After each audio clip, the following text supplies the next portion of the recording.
கோபிநாத், தென்னிந்திய மக்கள் முன்னேற்ற கட்சி. இந்தியாவில் கோலாகலமாக நடந்து கொண்டிருக்கின்ற தேர்தல் திருவிழாவில் இந்திய கூட்டணி மகத்தான வெற்றி பெற்று, குறிப்பாக தமிழகத்தில் திமுக தலைமையிலான இந்திய கூட்டணி 40க்கு 40 என்ற 100க்கு 100 சதவிகிதத்தை 40 எம்பிகளையும் வெற்றி பெற்று பாராளுமன்றத்திற்கு அனுப்புவார்கள் என்பதில் எந்த ஒரு ஐயப்பாடும் கிடையாது.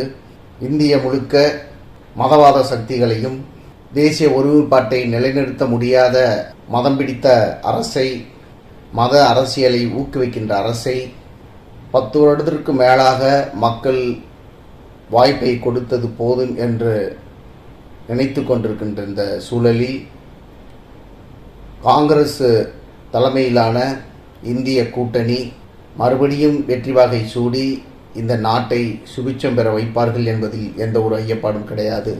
தமிழகத்தை பொறுத்தவரை இந்திய கூட்டணியான திமுக தலைமையிலான இந்த தேர்தலில் 100க்கு 100 என்ற சதவிகிதத்தில் 40 எம்பிகளையும் சிந்தாமல் சிதறாமல் இந்திய கூட்டணி பெறும் என்பதில் எந்த ஒரு ஐயப்பாடும் கிடையாது என்பதனை இந்த நேரத்தில் பதிவிட்டு, மக்களாகிய நீங்கள் இந்திய கூட்டணிக்கு வாக்களித்து 40 எம்பிக்களையும் தமிழகத்தின் சார்பாக தமிழக மக்களின் வாழ்வாதாரத்தை மத வேறுபாடு இல்லாமல், சாதிய வேறுபாடு இல்லாமல் சமத்துவத்தை நிலைநிறுத்த, சமூக நீதியை நிலைநிறுத்த 40 எம்பிக்களையும் மக்கள் தேர்ந்தெடுப்பார்கள் என்பதில் எந்த ஒரு ஐயப்பாடும் கிடையாது என்பதன் மூலம் இந்த காணொளி மூலமாக இந்திய கூட்டணிக்கு வாக்களிக்க வேண்டும் என்று அன்போடு கேட்டுக்கொள்கிறேன். நன்றி, வணக்கம்.